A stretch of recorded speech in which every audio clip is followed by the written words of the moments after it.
नमस्कार बच्चों, आज आपका ये 13वां अध्याय है और अध्याय का नाम है शितौ राजते भारत स्वर्ण भूमि।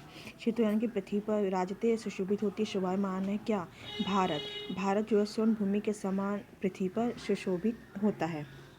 यहाँ पे भारत की विशेषताओं के बारे में बताया गया है कि मतलब क्या क्या गुण है जिसके कारण भारत को स्वर्ण भूमि की संज्ञा दी गई है और स्वर्ण भूमि के समान यह पृथ्वी पर सुशोभित होता है।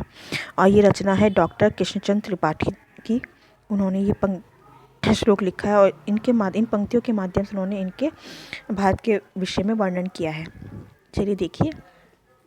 सुपूर्णम सदैव अस्ति खाद्यान्न भाण्डम नदीनां जलम यत् पीयूष तुल्यम इयम स्वर्णवत भाति शस्य धरेयम शितौ राजते भारत स्वर्ण भूमि। सुपूर्णम यानी कि भरा पूरा है, सदैव अस्ति हमेशा ही, खाद्यान्न भांड यानी कि अनाज के जो बर्तन है जो जिसमें इकट्ठा किया जाता है, मतलब भंडार कह सकते हैं, लेकिन यहाँ पे भांडम कह रखा है बर्तनों के लिए।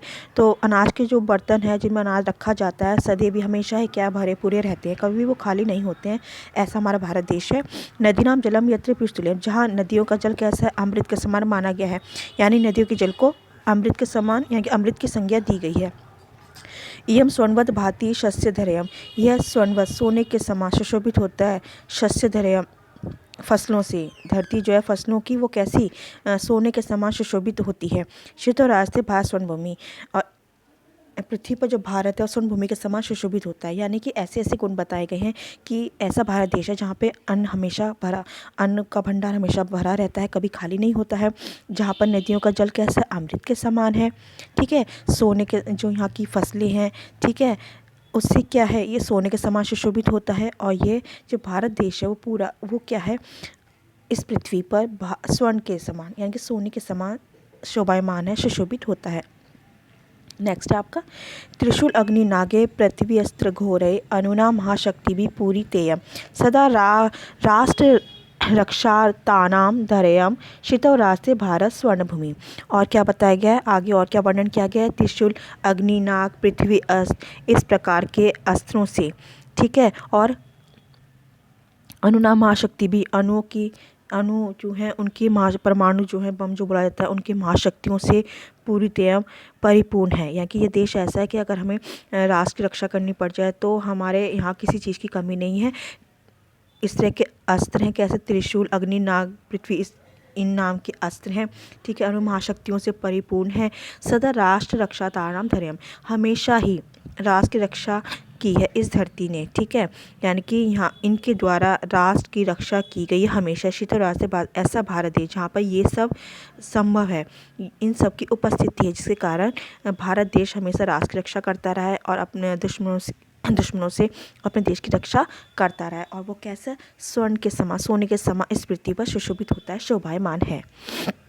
नेक्स्ट आपका इयम वीर भोग्या तथा कर्म सेव्या जगत वंदनीय च भूदेव गेया सदा पर्वनाम उत्सवानाम धरेयम शितौ राजते भारत स्वर्ण भूमि।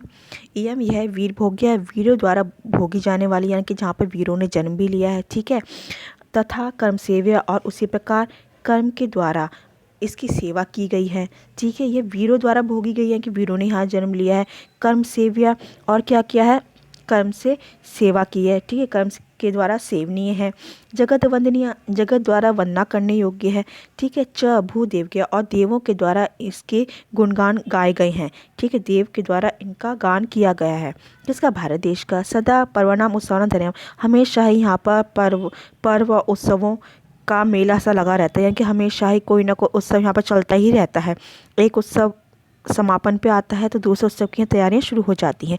तो ये कहा गया सदा मतलब हमेशा कोई ना कोई पर्व उत्सव यहाँ मनाया जाता रहता है, जिसके कारण जो भारत देश है वो इस पृथ्वी पर कैसे सोने के समान सुशोभित होता है। नेक्स्ट है आपका इयम ज्ञानीनाम चैव वैज्ञानिकानां विपश्चित जनानामियम संस्कृतानां बहुनां मतानां जनानां धरेयम शितौ राजते भारत स्वर्ण भूमि। और क्या है, यह ज्ञानियों की, वैज्ञानिकों की, और क्या है, विभिन्न विद्वानों की, संस्कृतानाम, और क्या है, सुसंस्कृत लोगों द्वारा, ठीक है, सुसंस्कृत लोगों की है। ये जो भारत देश है वो कैसा है, ज्ञानियों का है, वैज्ञानिकों का है, ठीक है। और क्या है, विद्वान लोगों का है और सुसंस्कृत लोगों का है। बहुनाम मतानाम जनानाम धरेयम, और क्या है, बहुत सारे मतों के जानने वालों के, यानी कि बहुत यानी कि यहाँ के जो लोग हैं बहुत सारे मत वाले हैं, एक मत नहीं है, यानी कि बहुत मत वाले हैं। ठीक है, बहुत अलग अलग मत हैं, मतलब इतना ज्ञान का भंडार उनमें है कि मतलब एक इसमें ज्ञान की भी कमी नहीं है। धैर्य जो ये धरा है इसके जो लोग हैं, ठीक है, यहाँ के लोगों के मत कैसे हैं, बहुत हैं।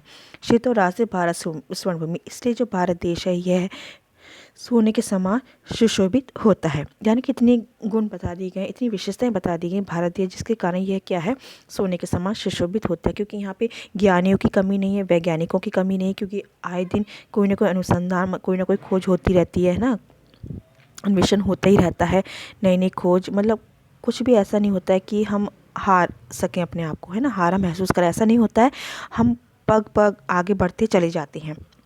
एवं शिल्पिनां यंत्र विद्याधाराणां विशक्त शास्त्रिणां भू प्रबंधे युतानां नटानां नटीनां कवीनां धैर्यं श्वेतराष्ट्रे भारत स्वर्ण भूमि। और कैसी है, यह शिल्पकारों की, जैसे हाथों से चीज़ें बनाई जाती है ना, जैसे कपड़ों की बुनाई की जाती है हाथों से, जैसे चीनी मिट्टी के बर्तन बनाए जाते हैं इस तरह से।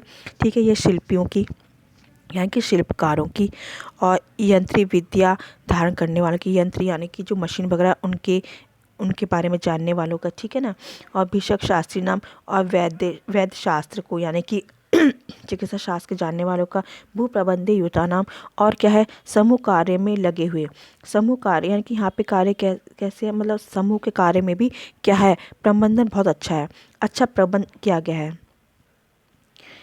नटानाम नटीनाम कविनाम धैर्यम, और क्या है, अभिनेत्रियों और कवियों की यह धरती कैसी है भारत स्वर्ण भूमि के समान भारत सुशोभित होता है। यानी कि ये सब गुण होने के कारण जो भारत देश है वो सोने के समान सुशोभित होता है।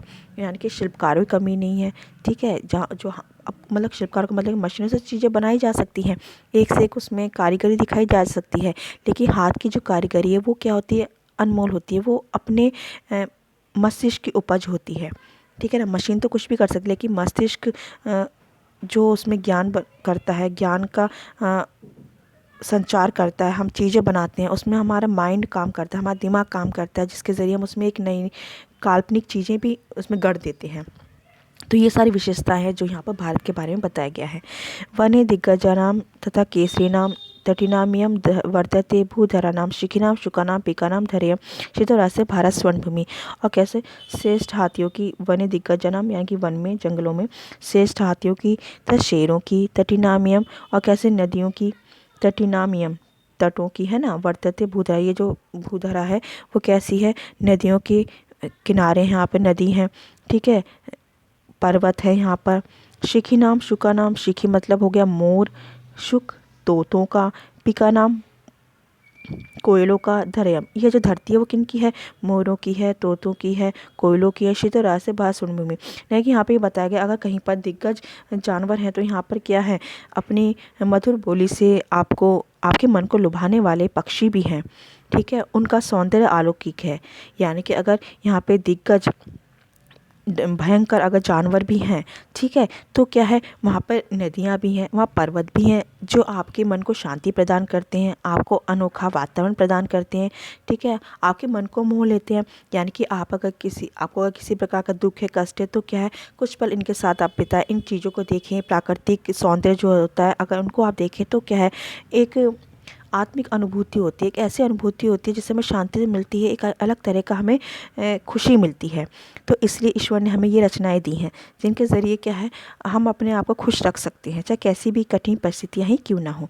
तो यानी कि यहाँ पे दिग्गज वनों में श्रेष्ठ हाथियों का झुंड है, शेरों का है, तो यहाँ पे क्या है, नदियों के किनारे हैं, पर्वतों की शोभा है यहाँ पर, है ना, मोरों की शोभा है, मोर, तोते और कोयल।